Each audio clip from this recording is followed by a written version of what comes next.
Hi hello नमस्कार श्री स्वामी समर्थ. कशा आहात तुम्ही सगळे? मस्त आहात ना? मस्तच राहा. स्वामी कृपा तुमच्यावर सदैव राहू ही स्वामीचरणी प्रार्थना करते. आजच्या व्हिडिओला सुरुवात करते. तर बघा, आता धोंड्याचा महिना आहे, तर त्या धोंड्याच्या महिन्यामध्ये आपल्याला विष्णू भगवानाची गुपित अशी सेवा करायची आहे, जी की सेवा उच्च कोटीची सेवा राहणार आहे. त्या सेवेने आपल्या घरातले जे काही आर्थिक संकट आहेत ते आर्थिक संकट दूर राहणार आहेत आणि त्या सेवेमुळे आपल्या घरामध्ये माता लक्ष्मी अखंड स्वरूपामध्ये आपल्या घरात वास करणार आहे.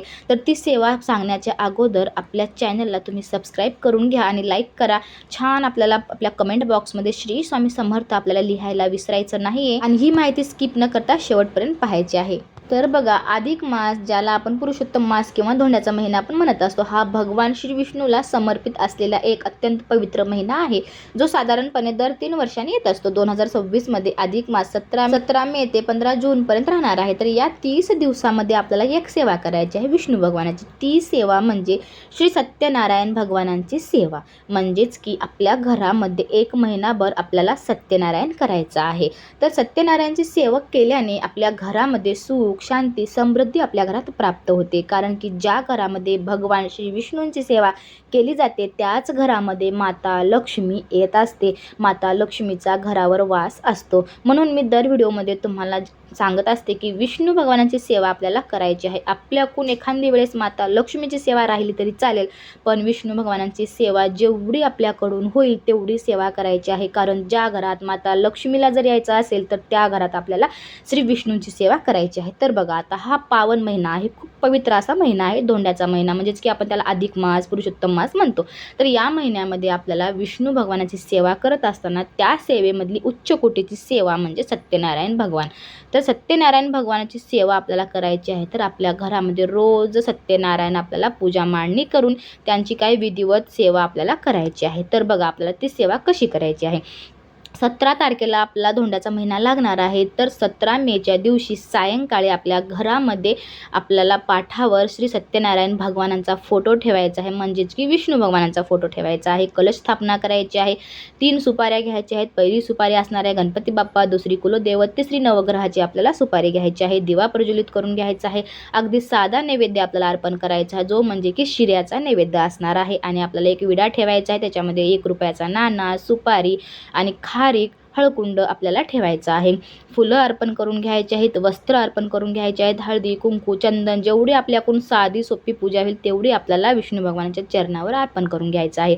जर तुम्हाला केळीचे खांब भेटत असतील तर चौरंगाच्या भोवती आपल्याला केळीचे खांब ठेवायचे आहेत. आणि जर नाही भेटले तर आपल्याला या ठिकाणी स्किप करून घ्यायचं आहे. एवढी साधी आपल्याला पूजा मांडणी करून घ्यायची आहे. आपल्याला रांगोळी काढून घ्यायची आहेत. आणि रोज महिनाभर आपल्याला तुळशीला आपल्याला सकाळ संध्याकाळ दिवा लावून घ्यायचा आहे. घरामध्ये आपल्याला विष्णू भगवानांचं नामस्मरण करत राहायचं आहे. ओम नमो भगवते वासुदेवाय नमः, ओम नमो भगवते वासुदेवाय नमः, असा मंत्र आपल्याला रोज आपल्या घरामध्ये पठण करायचं आहे किंवा श्रवण करायचं आहे. दोन्हीपैकी तुम्ही एक करू शकता. आणि व्यंकटेश स्तोत्र आपल्याला पठण करायचं आहे. विष्णू सहस्त्रनामाचं ते काही छोटं पुस्तक भेटतं ते आपल्याला विष्णू सहस्त्रनामाचं आपल्याला पठण श्रवण करायचं आहे रोज सायंकाळी. तर सत्यनारायणची सेवा आपल्याला करून घ्यायची आहे. ज्या दिवशी आपण सत्यनारायण भगवानांची पूजा मांडणी करतो तीच पूजा आपल्याला जेवढा आपला संकल्प आहे 3, 5, 7, 11, 21 किंवा कोणी पूर्ण अखंड महिनाभर करणार असतील त्या स्त्रियांनी आपल्याला ज्या दिवशी पूजा मांडणी आपण करतो तीच पूजा आपल्याला तेवढ्या दिवसापर्यंत ठेवायची आहे. तर बघा, या दिवसामध्ये आपल्याला मासिक धर्म येतो. तर बघा महिलांनो, तुमचा मासिक धर्म धोंड्याच्या महिन्याच्या अगोदर झाला असेल तर उत्तम राहणार आहे. जर मध्ये जर येणारा असेल तर तुम्ही त्या ठिकाणी 7 दिवसाचं, 5 दिवसाचं किंवा तुम्ही 11 दिवसाचं करू शकता. जर तुमची मासिक पाळी जर चुकूनही आलीच तर तुम्ही त्या ठिकाणी 5 दिवस स्किप करायचं आहे. त्याच्यानंतर नव्याने आपल्याला सुरुवात करायची आहे या सेवेला. तर बघा, पहिल्या दिवशी पूजा मांडणी झाली तर पहिल्या दिवशी पूजा मांडणी झाल्याच्या नंतर आपण त्या ठिकाणी कहाणी पठण करतो, श्रवण करतो आणि त्याच्यानंतर आपल्याला आरती, नैवेद्य सगळं काय आपण सविस्तर त्या ठिकाणी करून घ्यायचं आहे. पहिल्या दिवशी जसं आपण सत्यनारायण आपल्या घरामध्ये पौर्णिमेला करतो ना त्याच पद्धतीने करायचं आहे. एवढंच की पौर्णिमेला सत्यनारायण केल्याच्या नंतर दुसऱ्या दिवशी आपण ती पूजा उचलत असतो. तर याच्यामध्ये कसं करायचं आहे, आपल्याला दुसऱ्या दिवशी पूजा आपल्याला उचलायचीच नाही.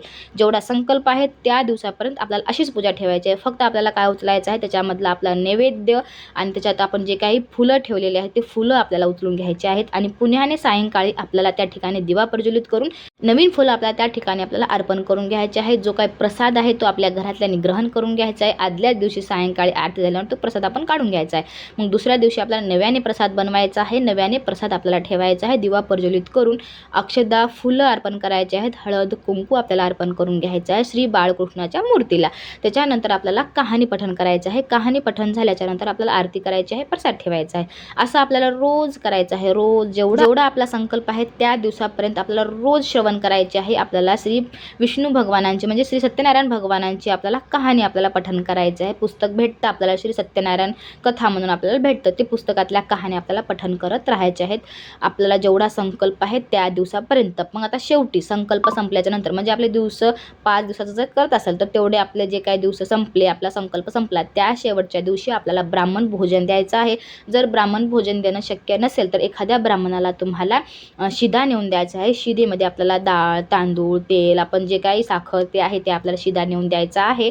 आणि आपण जे पूजेमध्ये आपण 11 रुपये ठेवतो दक्षिणा म्हणून आपल्या विष्णू भगवानांच्या समोर, तर ते दक्षिणामधले पैसे आपल्याला त्या ब्राह्मणाला द्यायचे आहेत. आणि आपल्या घरी आपण 5 लहान लहान बाळं आपल्या घरात बोलून आणून त्यांना तुम्ही प्रसादरूपी तुम्हाला त्यांना जेवू घालायचं आहे. आपल्या शेवटच्या दिवशी सांगता ज्या दिवशी आपण करतो ना त्या दिवशी आपल्याला त्यांना जेवायला द्यायचं आहे. तुम्ही दर पौर्णिमेला सत्यनारायण करताना त्याच पद्धतीने आपल्याला रोज कंटिन्यू आपल्याला पोथी वाचायची आहे. कंटिन्यू आपल्याला पूजा करायची आहे. पूजा आपल्याला हलवायची नाही. शेवटच्याच दिवशी आपल्याला पूजा हलवायची आहे. एवढंच आपल्याला पाळायचं आहे की त्या कालावधीमध्ये आपल्याला मासिक धर्म आला नाही पाहिजे.